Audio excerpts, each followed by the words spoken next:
I now give the floor to His Excellency Subramaniam Jaishankar, Minister for External Affairs of India.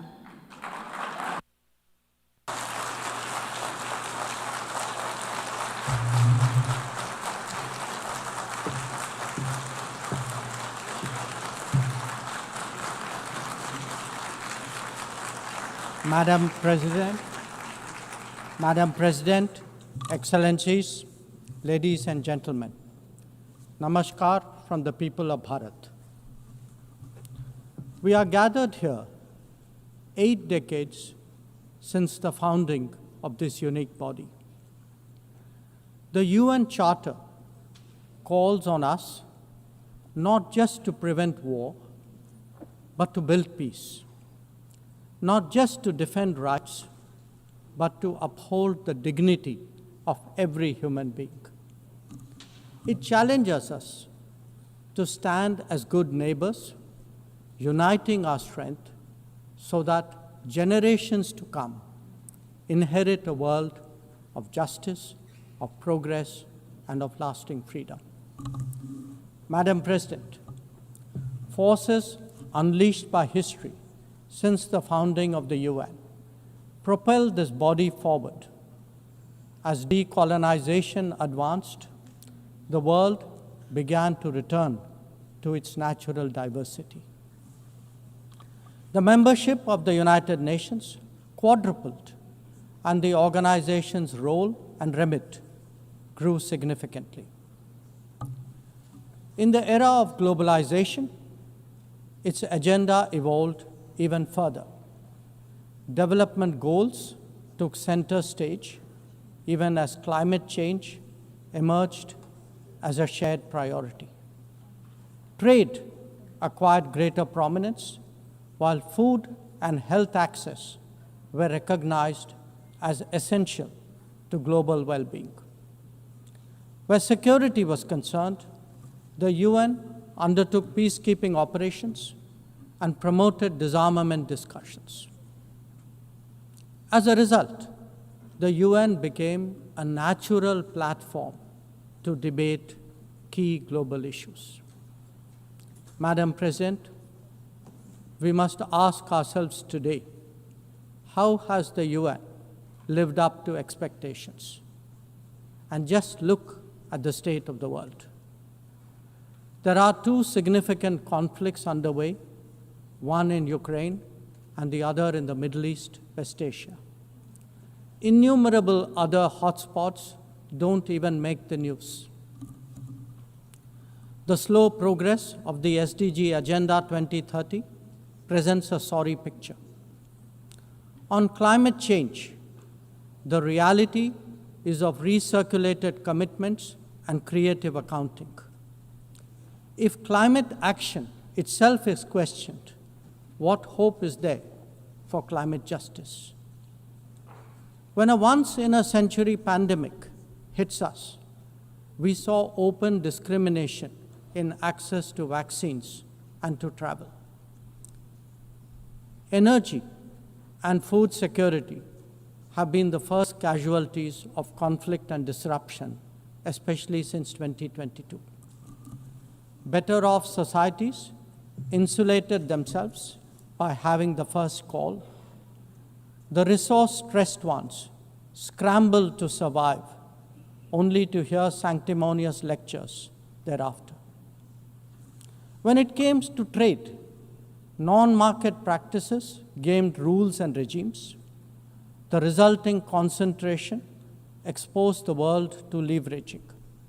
On top of that, we now see tariff volatility and uncertain market access.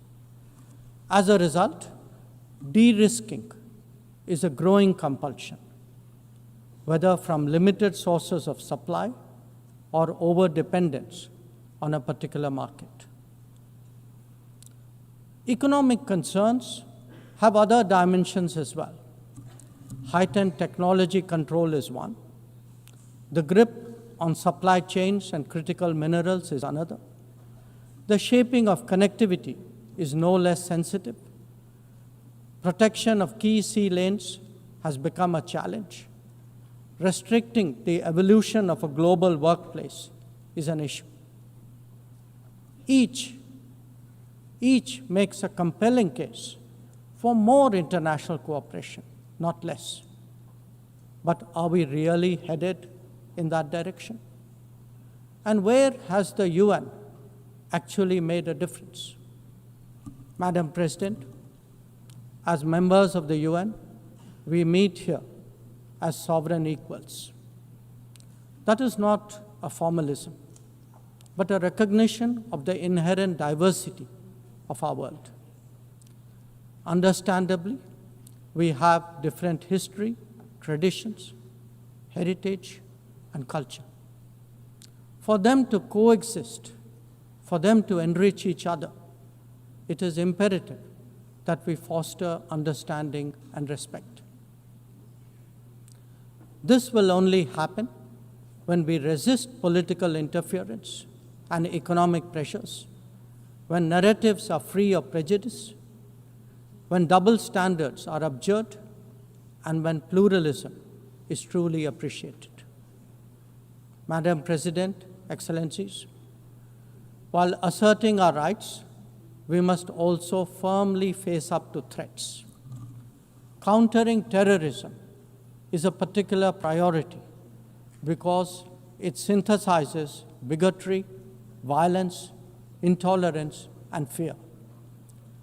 India has confronted this challenge since independence, having a neighbor that is an epicenter of global terrorism. For decades now, major international terrorist attacks are traced back to that one country. UN's designated lists of terrorists are replete with its nationals. The most recent example of cross-border barbarism was the murder of innocent tourists in Pahalgam in April this year. India exercised its right to defend its people against terrorism and brought its organizers and perpetrators to justice. Because terrorism is a shared threat, Madam President, it is essential that there is much deeper international cooperation. When nations openly declare terrorism a state policy, when terror hubs operate on an industrial scale, when terrorists are publicly glorified, then such actions must be unequivocally condemned. The financing of terrorism must be choked, even as prominent terrorists are sanctioned. Relentless pressure must be applied on the entire terrorism ecosystem. Those who condone nations that sponsor terror will find that it comes back to bite them. Madam President, an objective report card will show that the UN is in a state of crisis. When peace is under threat from conflicts, when development is derailed by lack of resources, when human rights are violated by terrorism, the UN remains gridlocked. As its ability to forge common ground diminishes, belief in multilateralism also recedes.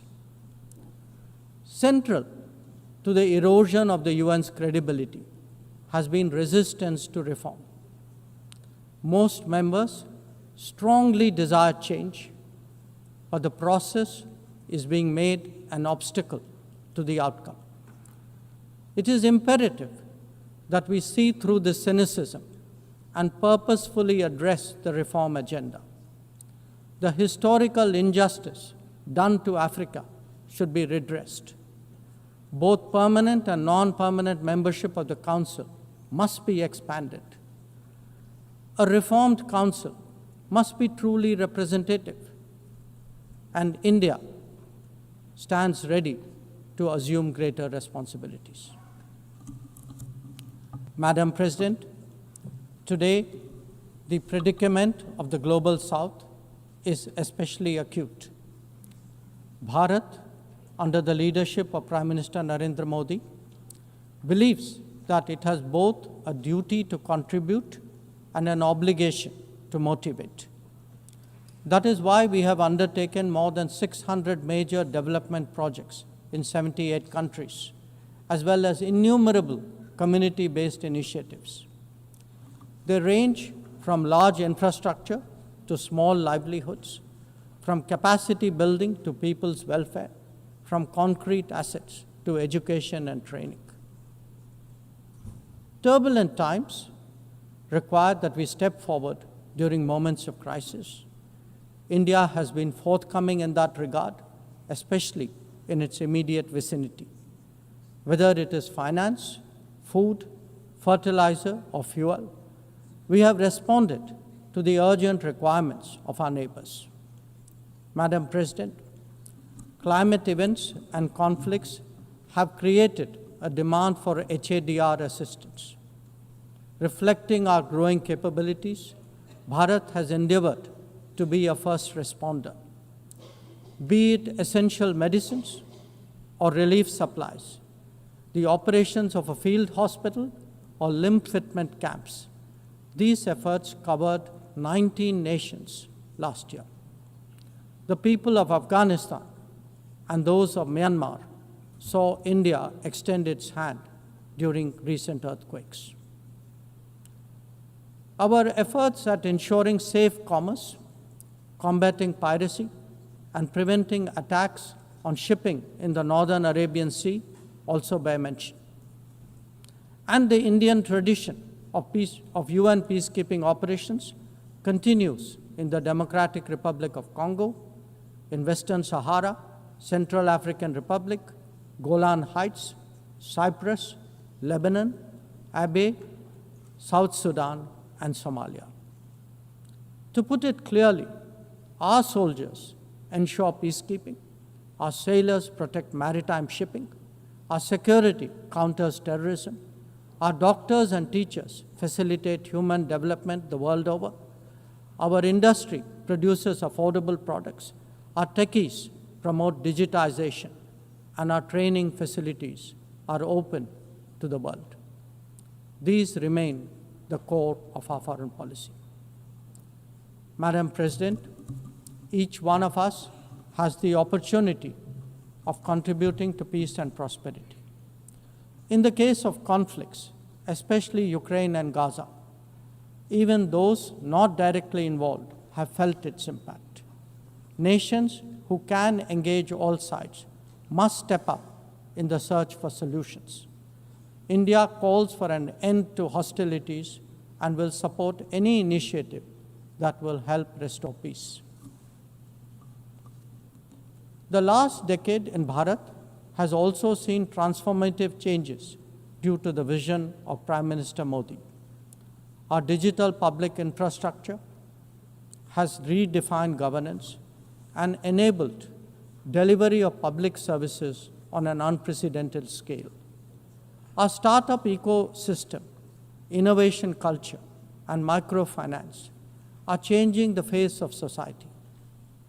Our rapidly growing infrastructure facilitates both ease of doing business and ease of living for citizens.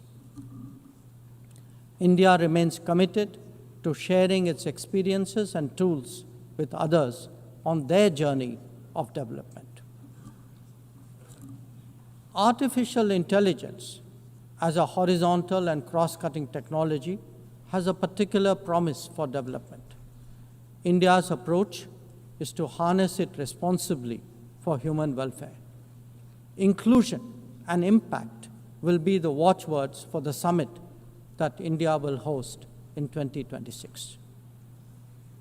Madam President, Bharat approaches the contemporary world guided by three key concepts. One, Atmanirbharta, or self-reliance. That means developing our own capabilities, building our own strengths, and nurturing our own talent. We see its results already, be it in manufacturing, in space programs, in pharma production, or in digital applications. Make, innovate, and design in India also benefit the world. 2. Atma Raksha, or securing oneself. We remain determined to protect our people and secure their interests at home and abroad. That means zero tolerance for terrorism, robust defense of our borders, forging partnerships beyond, and assisting our community abroad. And 3, Atma Vishwas, or self-confidence.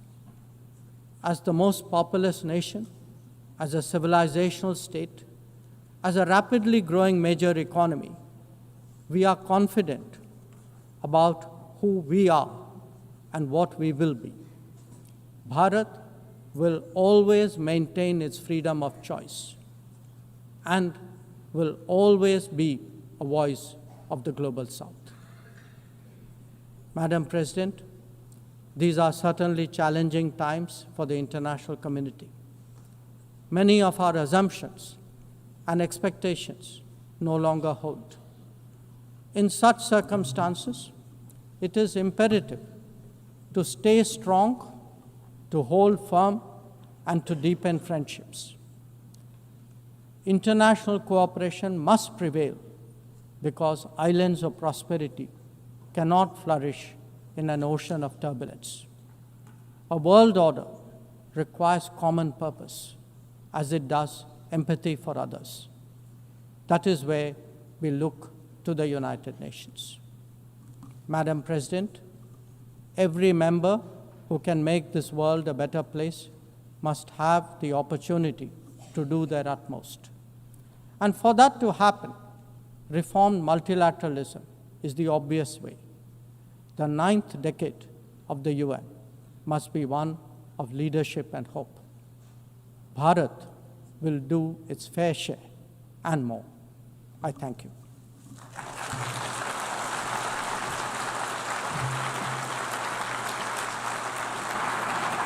I thank the Minister for External Affairs of India.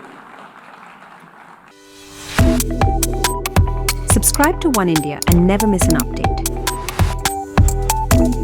Download the One India app now.